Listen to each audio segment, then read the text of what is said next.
We begin at 7 with breaking news of an overnight shooting in Greeley. Thanks for joining us. I'm Corey Rose. And I'm Jordan Chavez. Police say that officers exchanged gunfire with an armed man near the UNC campus. 9 News reporter Brianna Fernandez is live in Greeley right now. Brianna, it seems like things are much quieter this morning. Yeah, Corey, Jordan, much quieter than what we saw yesterday. We know last night Greeley police officers had this area blocked off because of a shooting that involved Greeley police. Now, this all unfolded right around 8:15. I want you guys to take a look at your screen. This gives you a better look of where everything happened. So Greeley police officers, they try to conduct a traffic stop along 18th Street near the UNC campus. The driver failed to stop, so Greeley police officers were aware that the man had an active felony warrant. The suspect got out of the car, waved a gun, and started running. Officers chased the man through the UNC campus, and the suspect started shooting, and officers returned fire. Now, we know that man was taken to the hospital, and no officers were injured, and no anyone else here in the area near UNC campus. So we know UNC, they sent out an alert saying to stay away from the Garden Theater. That happened around 8:30. 20 minutes later, around 8:50, they said everything was cleared. So everything was resolved pretty quickly. We know that the officer was okay. We know that the man was taken to the hospital. So we're still trying to figure out a little bit more information about how that man is doing this morning. And of course, was he taken to the hospital? Was he taken to jail already? And just a little bit more information from the Weld County Sheriff's Office. For now, I'm live here in Greeley. Brianna Fernandez for 9 News. Yeah, trying to get all those questions answered. All right, Brianna, thank you. Now let's take a live look outside right now. This is a live look right outside the 9 News studios here at Spear and Logan. We are in for some lizard-like weather this weekend. Lizard warning, everyone. Did you write that in there? No, I actually didn't. I think it's becoming a thing now. That's what happens with us, apparently. But did you see there was a little bit of a breeze in the trees? Unfortunately, Chris, not the kind of breeze that's going to make us feel good. It's the kind of breeze that actually makes you feel worse. Yeah, it's going to be like being inside. I will say this, though. One thing we're fortunate here at 9 News Mornings, we do have 2 reptiles with us, with Corey and Erica. Exactly. So, the lizard people. Very fortunate. That's where the conspiracy comes from. I think we're going to enter you both into the Denver Zoo. So to see about that. But meantime, for us, it's going to be hot over the next couple days. In case you're unfamiliar, Corey and Erica love this weather. This is where 100 plus, it's like, Only 96 this weekend. Chris tries to act like he's neutral. He's not neutral. We hear the comments, Chris. Yeah. Your team, like, sunny and 75. No. No? No. What are you? I like the 90s. I really do like the 90s. It's the 100 where it's like, ugh. Who are you? I mean, I like all the, what are the things I love about Colorado weather? I thought I had support, but I don't. Yeah, so, I'm sorry. But I also like the cooler stuff too. I do like the cooler stuff because it's better for running.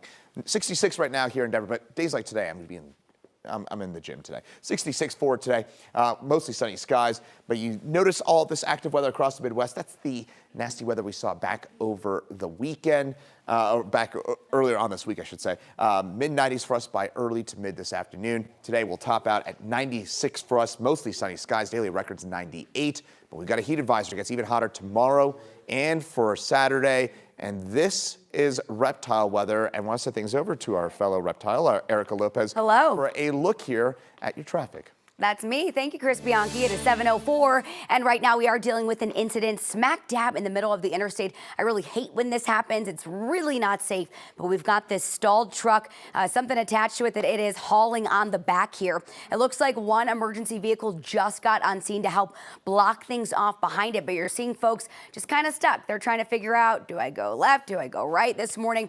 Travel for you southbound I-25. This is just a little bit south of I-70 this morning, so it's causing some extreme delays into the North Washington area. Now, if this vehicle is not able to move off into one of the shoulders, which is kind of a tricky area, we've got like the median and not much of a shoulder over here at all. If it needs to be towed, we're likely going to see more lanes blocked out here. So I'll be keeping a close eye on this, but let's show you the backup behind it. Not looking great. Southbound I-25, 58th Avenue. If you're going to be driving through the North Washington area, this is our slowest spot of the morning and really our first problem of the morning this Juneteenth. It's been pretty quiet, being that it is a holiday. Let's take you over, now to our map. I just kind of want to show you where this is. Southbound I-25, we've got that stalled truck a little bit south of I-70 and through the North Washington area all the way up towards 76. It's going to be a very slow ride for you. So just keep that in mind this morning. Travel for you through Commerce City, slowing a bit on westbound 270 approaching Vasquez, eastbound 270 around York Street. Right around a 10-minute delay for us right now on westbound I-70 for your drive between E470 70 and 76. All right, Erica, thank you. If y'all are lizards, then I'm like a husky, you said. You really are. I got that dog in me, you know what I mean? It is now 7:05 on your Thursday morning, and right now the Larimer County Sheriff's Office is asking for help finding a missing man from Fort Collins. Around 5 o'clock Tuesday night, Fort Collins 911 received a report that Larry Baker was missing. The 80-year-old left his home the Monday morning and had not returned. His family shared that he is an avid fisherman, and rangers from multiple agencies searched places that he visits frequently and found his car parked at Watson Lake State Wildlife Area just west of LaPorte, but still no sign of Baker. Watson Lake remains closed as the team search the area, and if you have seen him, you are asked to call the Larimer County Sheriff's Office. That number is 970-498-5360. This morning, I-70 is back open after a wildfire caused traffic backups on the highway. At first, CDOT closed both sides of the interstate. Now it's back open with just one right lane closure going westbound. So the so-called Red Canyon fire is burning about 4 miles west of Walcott in Eagle County. Fire crews made great progress last night and had it contained as of 10 o'clock last night. Full control of the fire is expected at 6 tonight. It's estimated to be about 10 acres. An evacuation warning has been lifted for a wildfire in California that reached over 200 acres last night. The fire, dubbed the Summersville Fire, is off Somerville Road and was first reported just after 7 p.m. The Bay Area Air District issued an air quality advisory due to the smoke from the blaze. At least one person was transported to the hospital for a smoke inhalation injury.